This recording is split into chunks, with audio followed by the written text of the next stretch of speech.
الشيطان الرجيم بسم الله الرحمن الرحيم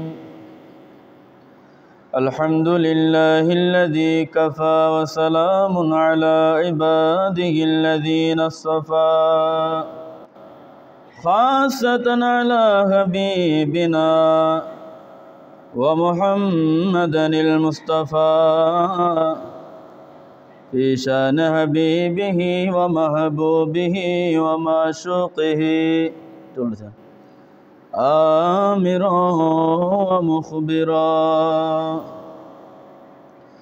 إن الله وملائكته يصلون على النبي يا أيها الذين آمنوا صلوا عليه وسلموا تسليما صلى الله على سيدنا محمد وآله وأصحابه وبارك وسلم اللهم صل على سيدنا مولانا محمد وعلى علي سيدنا مولانا يا رسول الله حبيبي خالق کی تاتوئی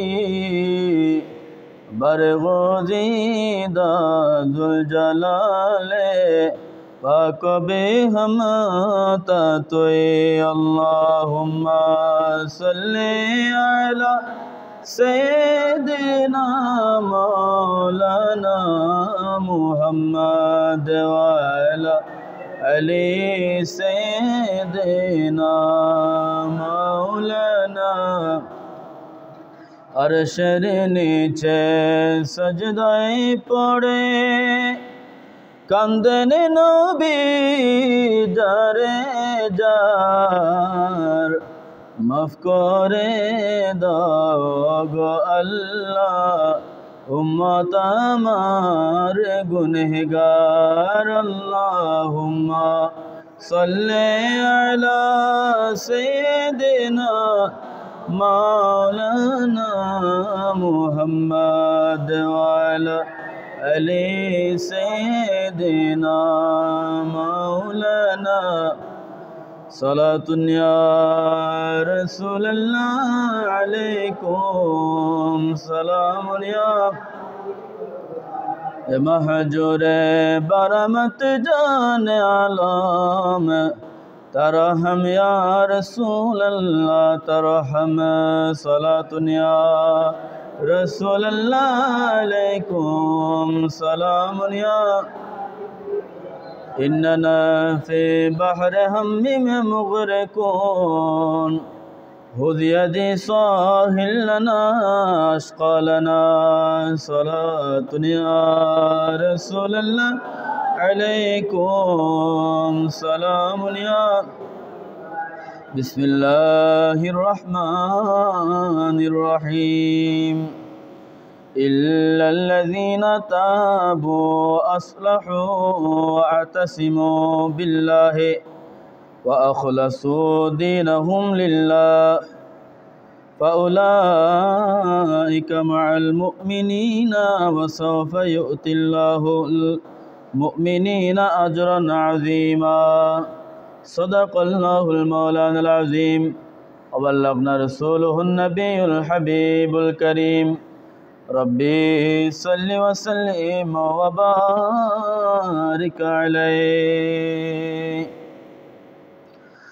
আমি যাব কবরেতে কেউ তো যাবে না দুই তিন দিন কাঁদার পরে মনে রাখবে না উম্মতের দিওয়ানা নবী আছেন কাঁদিতে উম্মতের দিওয়ানা নবী আছেন কাঁদিতে মোদের জন্য কান্দেন নবী ওই মদিনাতে।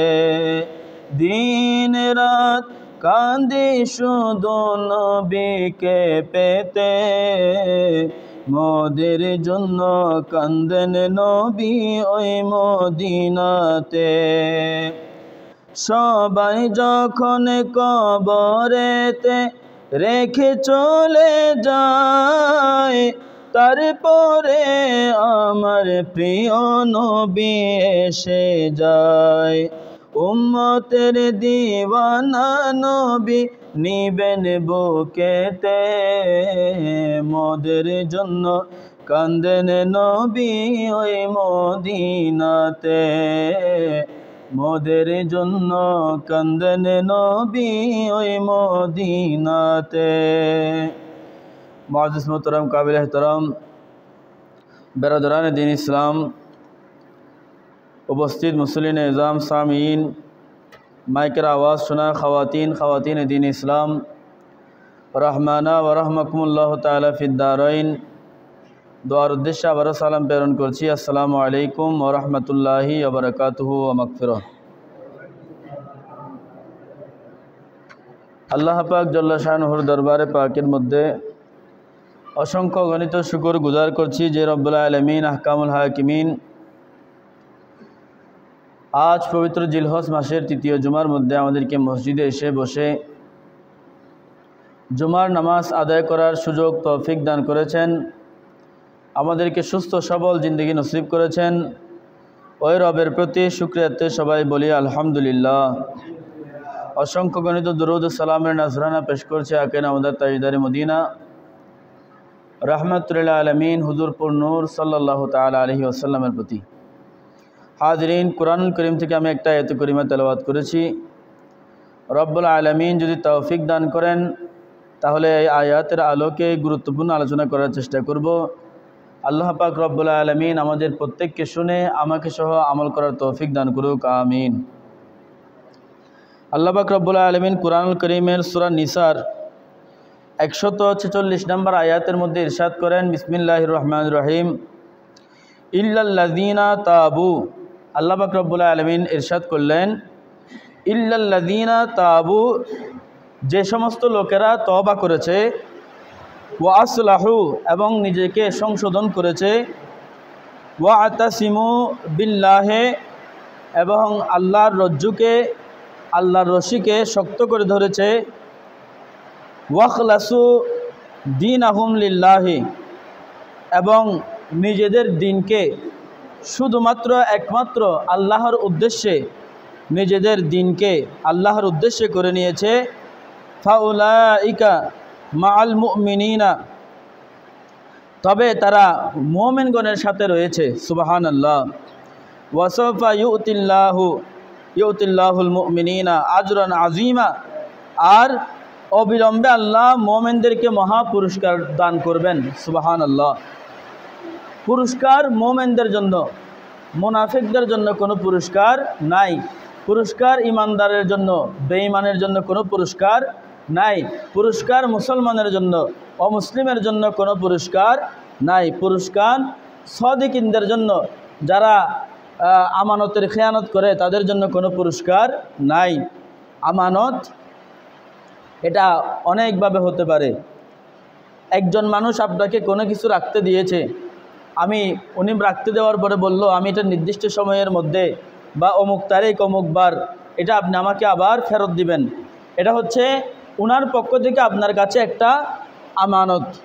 এরপরে আল্লাহ পাক রব্বুল আলামিন যেমনিভাবে উনি তার হাবিবদেরকে, তার বন্ধুদেরকে, তার নবীদেরকে যুগে যুগে পাঠিয়ে তিনি আমাদেরকে নামাজের কথা, রোজার কথা, হজের কথা, জাকাতের কথা, যতগুলা হুকুম আহকাম দিয়েছেন, এটাও আমাদের জন্য একটা আমানত।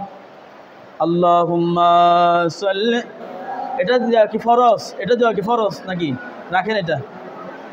মুহাম্মাদ ওয়া আলা আলি সাইয়্যিদিনা সালাতুন ইয়া রাসূলুল্লাহ আলাইকুম সালামুন ইয়া आके आमद नो फलक मेरा जे होस्ट अम्बिया औलिया मोहताज ओस्त सलातुन या रसूलल्लाह अलैकुम सलामुन या। আমানত কয়েকভাবে হতে পারে, যেমন কি রসুল আকরাম সাল্লাল্লাহু তাআলা আলাইহি সাল্লাম আল্লাহর পক্ষ থেকে আমাদের জন্য যে হুকুম আহকাম নিয়ে এসেছেন, এটাও এক প্রকারের আমানত। এখন আমরা যদি এই আমানতের খেয়ানত করি, এই আমানতের খেয়ানত করার কারণে হাসরের ময়দানে আমাদেরকে কী করতে হবে? জবাবদিহিতা করতে হবে। দুনিয়ার আমানত, বান্দার কাছে রাখলে যেভাবে ওই আমানত খেয়ানত করলে বান্দার কাছেও জবাবদিহিতা করতে হবে এবং আখিরাতে আল্লাহর কাছেও জবাবদিহিতা করতে হবে, কবরও এই আমানতের খেয়ানতের কারণে শাস্তি পাইতে হবে।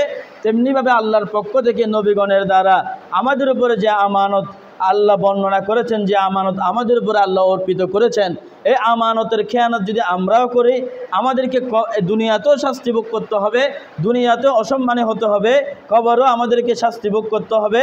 হাসরের ময়দানে জাহান্নাম ছাড়া কোনো উপায় থাকবে না। সুতরাং আমানতের খেয়ানতকারী এটা আল্লাহর পক্ষ থেকে লানত প্রাপ্ত। আমানতের খেয়ানত করা যাবে না।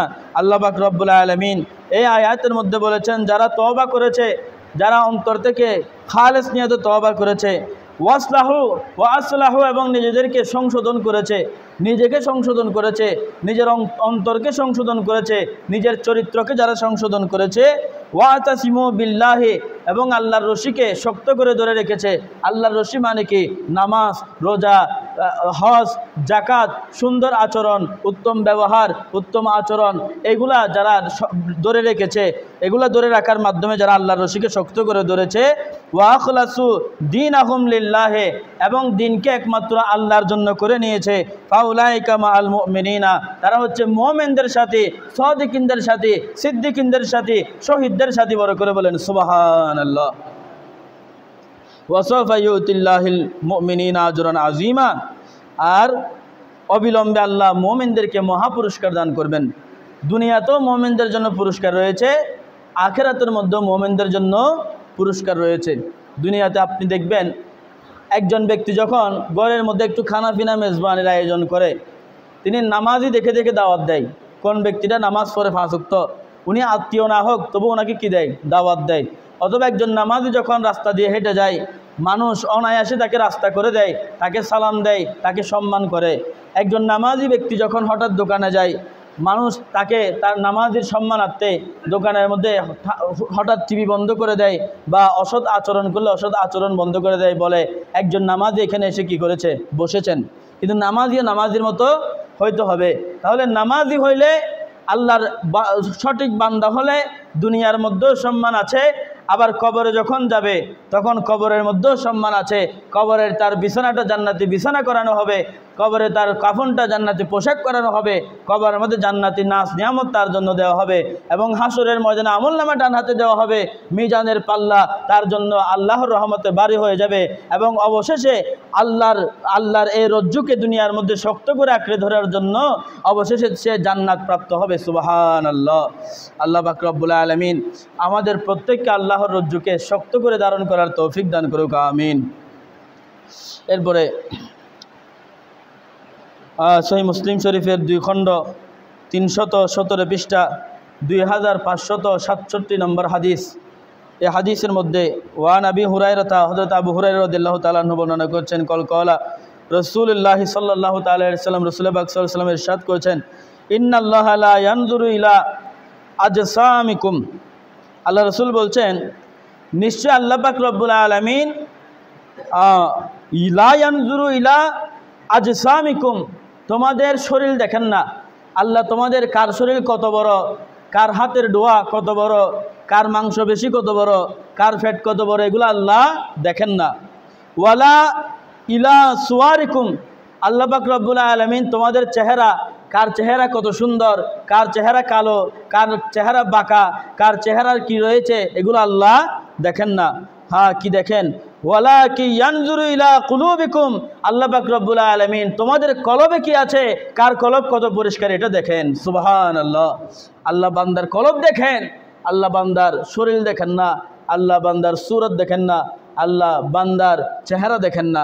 আল্লাহ পাক রব্বুল আলামিন বান্দা কোনটার কলব কত পরিষ্কার এটা দেখেন। যদি আল্লাহ বান্দার সুরত দেখতো, আল্লাহ বান্দার শরীর দেখতো, তাহলে আফ্রিকানে একজনও জান্নাতে যাইতেন না, আফ্রিকানে একজনও জান্নাতে যেতে পারতেন না, হাফসিরা জান্নাতে যেতে পারতেন না। কিন্তু আল্লাহ বান্দার ক্ষেত্রে হাফসি, শ্বেতাঙ্গ এবং কৃষ্ণাঙ্গ আল্লাহ পার্থক্য করেন নাই।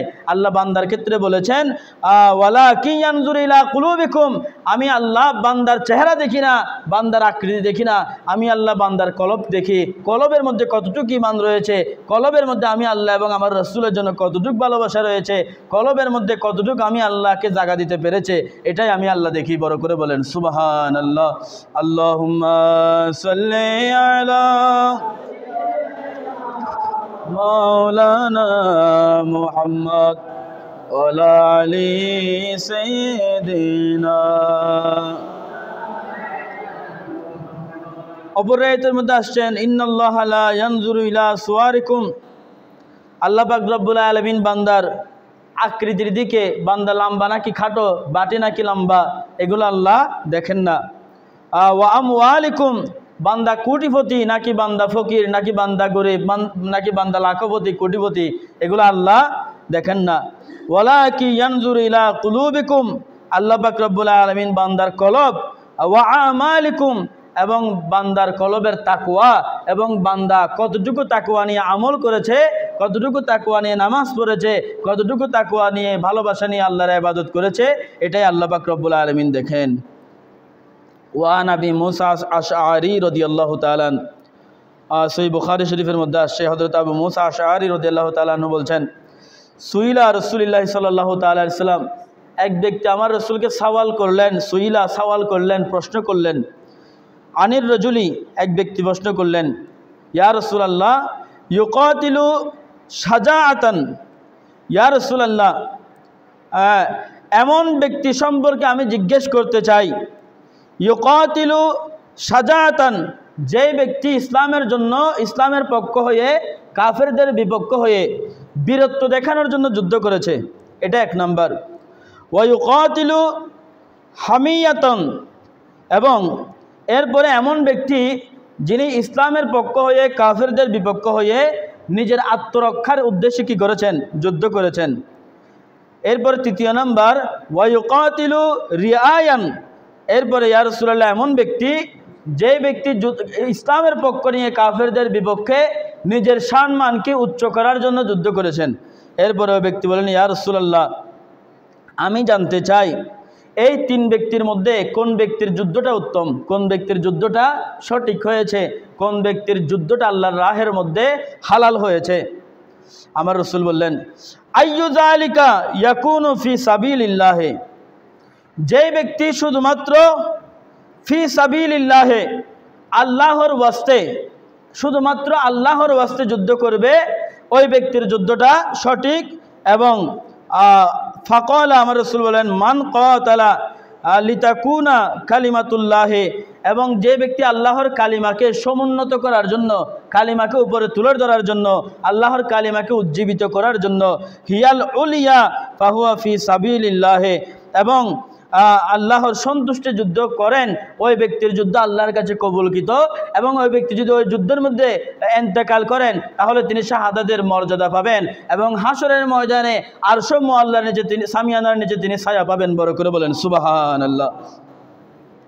ওয়ান ইবনে উমর, হযরতে ইবনে উমর রাদিয়াল্লাহু তাআলা আনহু বর্ণনা করেন, কল রাসূলুল্লাহ সাল্লাল্লাহু তাআলা আলাইহি ওয়াসাল্লাম, রাসূল পাক সাল্লাল্লাহু আলাইহি ওয়াসাল্লাম ইরশাদ করেন, ইজা আনজালাল্লাহু বিকওমিন আযাবান, আমার রাসূল সাল্লাল্লাহু আলাইহি ওয়াসাল্লাম ইরশাদ করছেন, আল্লাহ যখন কোনো সম্প্রদায়ের উপরে আযাব অবতীর্ণ করেন, শাস্তি অবতীর্ণ করেন, আসাবাল আযাবা মান কানা ফীহিম, তখন ওই আসাবাল আযাবা, ওই সম্প্রদায়ের মধ্যে যদি একজন ব্যক্তি গুনাহ করে, বা একজন ব্যক্তি জিনা ব্যভিচার করেছে, বা একজন ব্যক্তি জুলুম করেছে, বা একজন ব্যক্তি জালেম হয়েছে, তার উপরে যদি আল্লাহ আযাব দান করেন, ওই সম্প্রদায়ের মধ্যে যতগুলা মানুষ রয়েছে, বা ওই এলাকার মধ্যে যতগুলা মানুষ বসবাস করে, সবার উপরে একই আযাব নেমে আসবে। কেন নেমে আসবে? এটার থিওরিতে হাদিসের টিকার মধ্যে আসছে, কেননা মানুষ ওনাকে সঠিকতার পথে তিনি কি উদ্বুদ্ধ করেন নাই, এবং যেটা ঠিক না ওইটা থেকে তাকে বিরত রাখান নাই, সেজন্য তাকে ওই কারণে তাকেও আযাব দেওয়া হবে। যিনি নিষেধ করেন না তাকেও আযাব দেওয়া হবে, আর যিনি দেখে চুপ থেকেছেন তাকেও আযাব দেওয়া হবে। যিনি জুলুম দেখে সহ্য করে চুপ থেকেছেন, বলেছেন যে আমার কি হবে, আমাকে তো কিছু করতেছে না, তাকে করলে করুক, অমুককে করলে করুক, অমুকদেরকে কষ্ট দিলে দেখ, আমাকে তো দিতেছে না, এটা বলে যিনি চুপ থেকেছেন তার উপরে একই আযাব হবে, তারও একই ধরনের গুনাহ হবে, কিন্তু প্রতিবাদ করতে হবে। এরপরে হযরতে সাদ ইবনে আবু ওয়াক্কাস রাদিয়াল্লাহু তাআলা বর্ণনা করেন, আবি ওয়াক্কাস আন্না রাসূলুল্লাহ সাল্লাল্লাহু আলাইহি ওয়াসাল্লাম, রাসূল পাক সাল্লাল্লাহু আলাইহি ওয়াসাল্লাম ইরশাদ করেন, ক্বালা ইন্নাকা লান তুনফিকা নাফাকাতান তাবতাগি বিহা ওয়াজহাল্লাহি, নিশ্চয় তুমি যে কোনো দান করো ওয়াজহাল্লাহি, আল্লাহর সন্তুষ্টি কামনা করলে, তুমি যে কোনো দান করার সময়, যে কোনো কাজ করার সময় আল্লাহকে সন্তুষ্ট করার লক্ষ্যে করলে, ইল্লা উজিরতা আলাইহা, ওই জিনিসটার বিনিময় আল্লাহ পাক রব্বুল আলামিন নিজের কুদরতে হাতে দিবেন। সুবহানাল্লাহ। কিন্তু আল্লাহর সন্তুষ্টির জন্য করতে হবে। এবং হাত্তা মা তাজালু ফি ফামি ইমরাআতিকা, এমনকি তোমার স্ত্রীর মুখে তুমি যা তুলে দিচ্ছ, বা তোমার স্ত্রী পুত্রের মুখে তুমি যে খাবার তুলে দিচ্ছ, যে শ্রম দিয়ে তুমি টাকা পয়সা ইনকাম করে আনতেছো, তাও যদি তুমি আল্লাহর সন্তুষ্টির জন্য করো, তার প্রতিদানও হাসরের ময়দানে তোমাকে দেওয়া হবে এবং তার বিনিময়ে তোমাকে জান্নাত দেওয়া হতে পারে। সুবহানাল্লাহ। আল্লাহুম্মা সাল্লি আলা মাওলানা মুহাম্মদ ওয়া আলা सैयदना, जो मगर के काबा बनैया देहर घर के मदीना, जैनमाजे बसे बसे देखब सोनार मदीना। अल्लाहुम्मा सल्ली अला মাওলানা মুহাম্মদ ওয়া আলা আলি সাইয়্যিদিনা।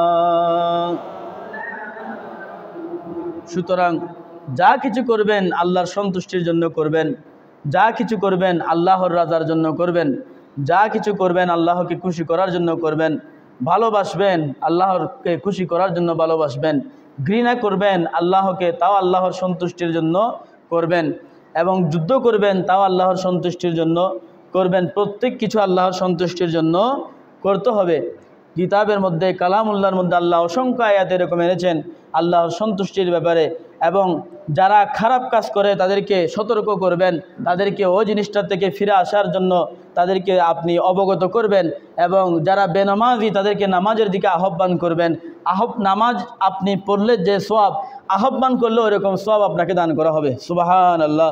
উনি পড়ুক আর না পড়ুক, আপনাকে কি করতে হবে? আহ্বান করতে হবে। কেননা হয়তো তার কানে আজানের ধ্বনিটা পৌঁছায় নাই, তার অন্তর পর্যন্ত পৌঁছায় নাই, আপনাকে পৌঁছাই দিতে হবে। হাজিরিন, সতর্ক থাকবেন এবং সব সময় উত্তম দৃষ্টি রাখবেন, কেননা যাদের দৃষ্টি উত্তম নয় তাদেরকে আল্লাহ পছন্দ করেন না। যাদের দৃষ্টি খারাপ, যাদের অন্তর খারাপ, যাদের কলবে নোংরা, যাদের কলব নোংরা, যাদের কলব কাসরা, এগুলাকে আল্লাহ কখনো পছন্দ করেন না। আপনি বেনামাজি হন কিন্তু উত্তম চরিত্রের অধিকারী হওয়ার চেষ্টা করেন, মানুষের মতো মানুষ হওয়ার চেষ্টা করেন। আপনি মানুষ তো আগে হতে হবে, এরপরে না আপনি মুসলমান হবেন। মানুষ না হলে আপনি মুসলমান কিভাবে হবেন? একজন পাগলকে যদি আপনি মুসলমান বলেন, পাগলে আপনার মুসলমান বুঝবেনি। এই তো মুসলমানও বুঝে না, ইহুদি বুঝে না, খ্রিস্টানও বুঝে না। কিন্তু আগে মুসলমান হতে হলে মানসিক ভারসাম্য আপনার থাকতে হবে। আপনার আগে একজন সুস্থ কি হতে হবে? মানুষ হতে হবে। সুস্থ মানুষ যদি আপনি না হন, আপনার উপরে শরীয়ত অবতীর্ণ হবে না। শরীয়ত আপনার উপরে তখন অবতীর্ণ হবে যখন আপনি একজন সুস্থ কি হবেন? মানুষ হবেন। আপনি মুসলমান তখন হতে পারবেন যখন আপনি একজন সুস্থ মানুষ হবেন।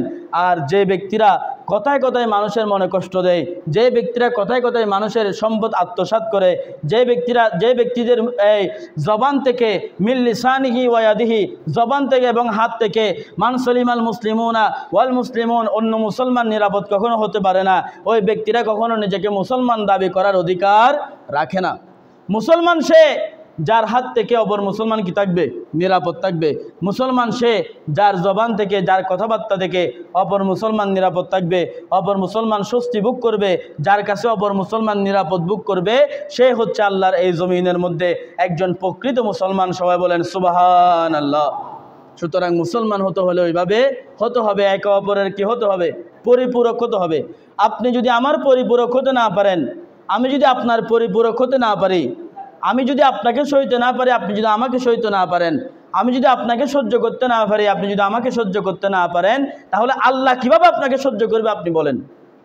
আপনার কি আছে? কি নিয়ে বাহাদুরি করেন? আপনার এই সম্পদ, ওই সম্পদের দিকে আপনি লাথি মারেন, লাথি মেরে এই সম্পদ ফেলে দেন, আপনার এই সম্পদ কবরে কোনো কাজে আসবে না।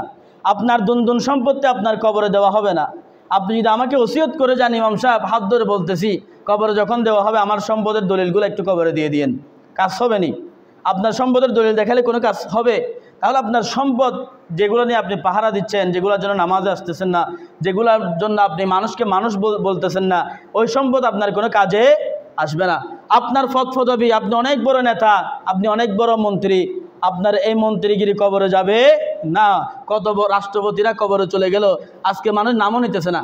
বছরে একবার যখন তাদের মৃত্যুবার্ষিকী আসে, তখন বলতেছে আমাদের অমুক রাষ্ট্রপতি, অমুক প্রধানমন্ত্রী উনি কী করেছেন, এন্তেকাল করেছেন, তার জন্য কিছু দোয়াখানি করে, আবার অনেকে নাচানাচিও করে। কিন্তু আপনাকে পুরা বছর আপনার নামও নেওয়া হবে না, বছরে একবার নেওয়া হবে। আর আপনি যদি এমনি সাধারণ পাবলিক হন, আপনার দুনদুন সম্পত্তি যদি নাতিপতির জন্য আপনি রেখেও যান, আপনার ওই বছরে একদিন নাম নেওয়া হবে। তাও এই যুগটার মধ্যে এক যুগ বাদ আপনার নামও থাকবে না, আপনার নামও থাকবে না। এই জায়গাগুলোর মালিক যে, এখন আমরা তার নাম চিনিও না, জানিও না। এই মসজিদের এই জায়গাগুলা যিনি হয়তোবা জিনার মালিকানাধীন পূর্বে ছিল, যিনি এই সমস্ত সম্পদের মালিক পূর্বে ছিল, আমি নিজে তো নাম জানি না, কেউ জানলে জানতে পারেন, যিনি পূর্বে মালিক ছিল। বা আপনার বাড়ি ভিটা যেটা আছে, এখানে না হোক আপনার বাড়িতে হোক, আপনার বাড়ি ভিটার মধ্যে আজকে থেকে 100 বছর আগে যে মালিক ছিল, ওনার নাম আপনি নিজেও জানেন না, বা পারিবারিক সূত্রে হয়তো আপনার কাছে এসেছে এই মালিকানা। তাহলে এই মালিকানা তার কবরে যায় নাই, তার নাম নিশানা পর্যন্ত নাই, তাহলে কিসের এত অহংকার? এই অহংকার আপনার কোনো কাজে আসবে না, এই সম্পদ আপনার কোনো কাজে আসবে না। সুতরাং মানুষের সহায় হবেন, মানুষের সাথে হাসি মুখে কথা বলবেন, মানুষের সাথে ভালোবাসা নিয়ে কথা বলবেন, মানুষের কাজে লাগার চেষ্টা করবেন। অন্ততপক্ষে টাকা পয়সা দিয়ে কাজে লাগতে পারলো তাকে ঘৃণা না করে, তার কষ্টের কারণ না হয়ে তার সাথে সুন্দর ব্যবহার করার চেষ্টা করবেন, বা তার উপকার হয় এমন একটা উপদেশ দিয়ে তার পাশে থাকার চেষ্টা করবেন। কেননা আপনি টাকা দিয়ে সাহায্য করলেও যে আপনি তাকে যদি একটা সৎ উপদেশ দেন, এর চাইতে বেশি সওয়াব আপনার আমলনামার মধ্যে দান করা হবে। সুবহানাল্লাহ। এটা আর এই যে আমরা এখানে ওয়াজ নসিহত করি, আপনারা যদি না শুনেন, এগুলো করার কোনো দরকার নাই। এমনি দরুদ শরীফ পরে পরে দিলে নাত রসুল অনেক ভালো হতে পারি, নাত রসুল পরে দিলেও এটা টাইমটা পাস হয়ে যাবে। গত কয়েকদিন আগে আমি মনে হয় আসরের নামাজ পড়ে বের হয়েছি, একজন ব্যক্তি, উনি এলাকার না, বাইরে থেকে এসেছে, মসজিদের মাঠে উনি আমাকে ধরে বলতেছেন, হুজুর একটা মাসালা জিজ্ঞেস করার জন্য দাঁড়িয়েছি। আমি বললাম, ভাই কি মাসালা বলেন। উনি বলছে, হুজুর মনে করেন নামাজের কাতারবদ্ধ হয়েছে মানুষ, এখন এখানে সবাই মুসল্লিরা নামাজ পড়েছে, এখন কাতারের মধ্যখানে একজন ব্যক্তি বসে নামাজ পড়ছেন, চারিদিকে মানুষ, এ পাশেও মানুষ, ওই পাশেও মানুষ, মধ্যখানে একজন ব্যক্তি বসে নামাজ পড়ছেন। হুজুর এই বিষয়টার হুকুম কি হবে? আমি বললাম, ভাই এটা কেন জিজ্ঞেস করতেছেন? বলে, হুজুর আমি এরকম দেখেছি আপনাদের মসজিদে কাতারের মধ্যখানে একজন ব্যক্তি বসে নামাজ পড়ছেন। আমি বলছি, ভাই আমি তো দেখি নাই, আমি তো সামনে দাঁড়াই নামাজ পড়ি, আমি তো পিছনে দেখার সুযোগ নাই। কিন্তু আমি তো মসজিদে এটা বয়ান করেছিলাম, 2-3 বার বয়ান করেছিলাম যে কাতারের মধ্যখানে আপনারা বসে নামাজ পড়বেন না, যারা বসে নামাজ পড়েন মাযুর ব্যক্তির সমস্যা হতে পারে। আবার আমি ইমাম সাহেব, আগামীকাল যদি আমার একটা লেঙ্গা হয়ে যায়, ইমামতির মধ্যে রাখবেননি? ভালোবাসা আর আসেনি, ভালোবাসা তার, কেননা আমার পিছনে মাযুরের পিছনে কি নাই, নামাজের ইক্তেদা শুদ্ধ হবে না। আগামীকাল আমি যদি ল্যাংড়া হয়ে যাই, আমার পিছনে ইমামতি আর আমার পিছনে নামাজ, আর আমাকে কি করতে হবে? বাদ করতে হবে। আমাকে করে আরেকজনকে কি করতে হবে? সুযোগ দিতে হবে। সুতরাং মাজুরতা এটা কারো একক ব্যক্তিগত কোনো উদ্দেশ্য নয়, মাজুরতা এটা আল্লাহর পক্ষ থেকে আসে। একটা কথা আছে, এটা সুফিয়া কেরাম বলেছেন, বলে তোমার পক্ষ থেকে যা আসে সেটা হোক গোলাপ ফুল আর সেটা হোক গোলাপের কাঁটা, দুটোটাই আমার জন্য রহমত। সবাই বলেন সুবহানাল্লাহ। আল্লাহর পক্ষ থেকে যদি কষ্টও আসে এটাও আমার জন্য রহমত, আল্লাহর পক্ষ থেকে রহমতও আসে এটাও আমার জন্য কি? রহমত। কষ্টও রহমত, আবার রহমতও রহমত। বলে, ও ভাই তোর আত্মা এত ভালো লাগে দে, হয়তো তুই গ্যাল দিলি না আত্মা কী লাগে, ফদ লাগে, তুই গ্যাল দিলি না আত্মা কী লাগে, দোয়ার ডেকে লাগে। তোই দুটা বলে বলে কেন গ্যাল দিলে আবার দোয়ার মতো লাগেনি, আবার থাপ্পড় মারলে এটা দোয়ার মতো লাগেনি, লাথি মারলে দোয়ার মতো লাগেনি, বলে এটা আমার দোয়ার মতো লাগে। বলে কেন, বলে আমি তোকে কী করি, অনেক বেশি ভালোবাসি, অনেক বেশি মহব্বত করি। আল্লাহর এবং বান্দার বিষয়টা এরকম, আল্লাহর পক্ষ থেকে বান্দার কাছে যা আসে, বান্দা যদি আল্লাহকে সঠিকভাবে ভালোবাসতে পারে, এরকম যে বান্দারা আল্লাহকে সঠিকভাবে ভালোবেসেছেন, ওই বান্দারা যখন আল্লাহর পক্ষ থেকে কোনো কষ্ট আসতো তখনও বলতো আলহামদুলিল্লাহ, আর আল্লাহর পক্ষ থেকে যখন কোনো খুশির খবর আসতো তখনও বলতো আলহামদুলিল্লাহ। সবাই বলেন সুবহানাল্লাহ। সুতরাং মাজুর ব্যক্তি যারা আছেন, আপনারা নামাজের সময় এক পাশে চলে যাবেন, এক পাশে গিয়ে আপনারা নামাজ পড়বেন, আপনাদের নামাজটা শুদ্ধ হবে। যদি এক পাশে না গিয়ে মাঝখানে নামাজ পড়েন তাহলে প্রথমত মাকরু হবে, এরপরে মাকরু তাহারিমি হবে, এরপরে গিয়ে আপনার নামাজটা ওই মানুষ যেগুলো এক পাশে আছে তাদের জামাতগুলো ছুটে গিয়ে আপনার উপর বর্তাবে। এটা হচ্ছে ফেকার মশলা। আদ-দুরুল মুখতার ওয়াদ-দুরুল মুখতারের মধ্যে এই মশলাটা কিতাবুস সালাতের মধ্যে বিস্তারিতভাবে এসেছে এই মশলাটা। সুতরাং সতর্ক থাকবেন। আরেকটা বিষয়, যেই ব্যক্তি 5 ওয়াক্ত নামাজ 10 বছর পরে সে 1 ওয়াক্ত নামাজ পড়াইতে পারে নাকি পারে না? 5 ওয়াক্ত নামাজ যে ব্যক্তি 10 বছর পরে সে 1 ওয়াক্ত নামাজের ইমামতি করতে পারে না, বা জোহরের টাইম আসরের টাইম তো পারে। তো মানুষের এই সুযোগ সুবিধা আছে, বা অনেক সময় দেখা গেছে এই গাড়ির রাস্তা বা একটু সময় চলে যাচ্ছে, তখন আপনি কি করবেন, এদিক সেদিক না তাকাইয়া একজন ফরজগার ব্যক্তিকে বা একজন 5 ওয়াক্ত নামাজকে কি করবেন, তুলে দিবেন নামাজ পড়ে দেওয়া। কেন নামাজ হচ্ছে নামাজের টাইমে হয়ে যাইতে হবে। আরেকটা বিষয়, এই যে বয়ান করতেছি আজকে আমাদের মসজিদের এই সাউন্ড বক্স মাইক এগুলা প্রায় গত ঈদের পর থেকে সমস্যা করতেছে। আমি আমার কমিটিদেরকে বলবো আপনারা এটা অত শীঘ্রই ঠিক করেন। আরেকটা বিষয়, এখানে একটা নেটের প্রয়োজন, এই নেটটাও আপনারা দিয়ে দেন, কেননা এখানে তক্ককগুলা এখানে পায়খানা করে, এগুলা মুসলেও এখানে নেফাক থেকে যায়, কেননা এগুলা আলেম না হলে এগুলো আপনারা বুঝবেন না, এগুলা মসজিদে মুয়াজ্জিনে বুঝবে না, এগুলো একজন আলেমে বুঝবে। কেননা নেফাক হচ্ছে গিল্লুন, বলতেছে একটা রক্তের ফোঁটার আধা ফোঁটা আধা জর্রা করলে 1 জর্রা যদি সেটা একটা নগের সমপরিমাণ হয়, এটাও একটা কি নেফাক। বলে এটা হচ্ছে নাজাসাতে খফিফা। নাজাসাতে কি খফিফা। নাজাসাত উসুলে ফেকার মতে 2 প্রকার, একটা হচ্ছে নাজাসাতে গলিজা, আর একটা হচ্ছে নাজাসাতে খফিফা। খফিফা যেটা এটা দেখা যায় না, এটা খালি চোখে দেখা যায় না। এই যে এখানে ফেকানা করলে এগুলো যে মুছেও ফেলি, এখানে কি থেকে যায়, একটু দাগ থেকে গেলে এখানে নামাজ পড়লে নামাজ দুরস্ত হবে না। সুতরাং এগুলো খেয়াল রাখবেন। আর মসজিদের দায়িত্ব পাওয়ার পরে মসজিদের যদি আপনি অবহেলা করেন, তাহলে এটার জবাব আপনাকে মানুষের কাছে দিতে হোক আর না হোক আল্লাহর কাছে কি করতে হবে, দিতে হবে। আমি এই মসজিদের ইমামতির দায়িত্ব নিয়েছি, আমি যদি এই দায়িত্বটা হালালভাবে সঠিকভাবে আমি পালন না করি, আমাকে কমিটির কাছে জবাব দিতে হোক বা না হোক, মুসল্লির কাছে, বা আমাকে মুসল্লি ভালোবাসে আর কি, আমাকে কিছু বলতেছে না আর কি, বা একজন আলেম তাকে আমি কিভাবে বলবো এটা বলে বলতেছে না আর কি, কিন্তু আল্লাহর কাছে জবাব দিতে হবে কিনা বলেন? আল্লাহর কাছে জবাব দিতে হবে কিনা? আল্লাহর কাছে অবশ্যই জবাব দিতে হবে। আমার আখেরাত বরবাদ হয়ে যাবে মিয়া, আমার আখেরাত চলে যাবে। সুতরাং আপনি সাধারণ আমি এই মসজিদের দায়িত্ব যদি নাও নিতাম, আমার কি ফ্যাট চালাইতে পারতাম না? বলেন, ফ্যাট চালাইতে পারতাম না? হয়তো একটা মাদ্রাসার শিক্ষকতা করতাম, অথবা ওইটা না করলে কিছু ব্যবসা বাণিজ্য করতাম, একবারে কিছু না করলে আমি বাদামালের দোকান করতাম, মুদির দোকান করতাম, আমার ফ্যাট চলতো কিনা? ফ্যাট চালানোর মালিক কে? আল্লাহ নাকি বান্দা? বান্দা না আল্লাহ। আজকে আমার যদি এই মসজিদের দায়িত্ব চলে যায়, আমি কি উপোস থাকবো নাকি? আমার ফ্যাট আল্লাহ চালাবে। সুতরাং এই সামান্য কয়েকদিনের, এটা সরকারি না, এই সামান্য কয়েকদিনের একটা দায়িত্ব নিয়ে আমি যদি এটাকে অবহেলা করি, তো আমি এটার জন্য কেন আল্লাহর কাছে জবাব দিতে যাব? এটা ছেড়ে দেওয়াটাই তো কি উত্তম। সুতরাং আমার ব্যাপারে যদি কোনো ভুল বাতনি হয়, আমি আপনাদেরকে দয়া করে বলবো, এদিক সেদিক বলবেন না, মানুষের কাছে গিয়ে বলবেন না, বা কমিটির ভুল হলে কমিটিদেরকে বলবেন, ফতেঘাটে বলবেন না, তাদেরকে গালিগালাজ করবেন না। আমার ভুল হলো, আমার বিষয়টা দোকানে সোকানে এদিক সেদিক দাঁড়াইয়া বলবেন না, আমার শুনলে কি লাগে, কষ্ট লাগে। কেননা একজন আলেমের অন্তরে যখন কষ্ট লাগে, আল্লাহর আরশ পর্যন্ত কেঁপে ওঠে। তো সুতরাং আপনি কেন আমার জন্য আল্লাহর গজবে পরিণত হবেন? আপনি আমার বিষয়টা এসে আমাকে বলবেন, বা আমার কমিটিদেরকে বলবেন। যদি আমাকে ভালো না লাগে, হুজুর আপনাকে ভালো লাগতেছে না, আপনার রাস্তা আপনি ধরেন, আমরা আরেকজন ইমাম সাহেব আমার চাইতে যদি ভালো কাউকে পান, আমি কেন শুধু বাধা দিব? আমি কেন বাধা দিতে যাব? কেননা আমার উপরে, আমার সালাহিয়তের উপরে আমার কি আছে?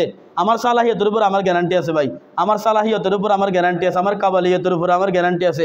আমি এখান থেকে যাইলে আরেকটা পাবো না, এটার উপর আমার জ্ঞান নাই। এখান থেকে যাইলে আল্লাহ আমাকে অন্যখানে কি করে দিবে, ব্যবস্থা করে দিবে। যে কোনোভাবে আল্লাহ আমার পেট চালাবে। আর এরকমও না যে আমার ঘর বাড়ি নাই, আমার কিছু নাই, এরকমও না। আমার ঘর বাড়িও আছে আলহামদুলিল্লাহ, আল্লাহ আমাকে যে কোনোভাবে চালাই ফেলবে, এটাও আলহামদুলিল্লাহ। আজকে 14-15 বছর যাবত এগুলা করতেছি, শুধু এখানে করতেছি না, বিভিন্ন জায়গায় করেছি, এটাও আলহামদুলিল্লাহ। আল্লাহ চালাইতেছে, চালাবে। কেননা সবসময় হাসিতে খুশিতে সুখে দুঃখে সর্বাবস্থার মধ্যে শুধুমাত্র আল্লাহর উপরে ভরসা করি, আল্লাহর উপর ভরসা করে থাকতে চাই। কবরে যাওয়ার সময় আল্লাহর উপর ভরসা করে যাইতে চাই, এবং হাসরের ময়দানে আমার রাসূলের সুপারিশ আমার উপরে নসিব হোক, এটা আমি চাই। আল্লাহ পাক রব্বুল আলামিন আপনাদেরকেও কবুল করুক, সবাই বলুন আমিন। এবং আমি আপনাদের উপরে রাজি, আল্লাহ আপনাদের উপরে রাজি হোক, সবাই বলুন আমিন। একে অপরের জন্য দোয়া করবেন, একের ভুল একে সংশোধন করে দিবেন, মুসলমানের সহায় হবেন, মানুষের সাথে হাসি মুখে কথা বলবেন, মানুষের কষ্টের কারণ হবেন না, মানুষের সাথে সৎ ব্যবহার করবেন, সৎ আচরণ করবেন, আখিরাতকে পরিষ্কার করবেন, মিজানের পাল্লাকে বাড়ি করবেন, ফুলসিরাতের রাস্তা পরিষ্কার করবেন, জান্নাতের চাবি হাতে নেবেন এবং জান্নাতের মধ্যে প্রবেশ করবেন। সবাই বলেন সুবহানাল্লাহ। ওমা আলিনাল বালা কামা তৌফিক ইল্লা বিল্লাহ। আসসালামু আলাইকুম ওয়া রাহমাতুল্লাহি ওয়া বারাকাতুহু। যারা সুন্নাত পড়েন নাই, 4 রাকাত কবুল জুমার সুন্নাত আদায় করে নেন।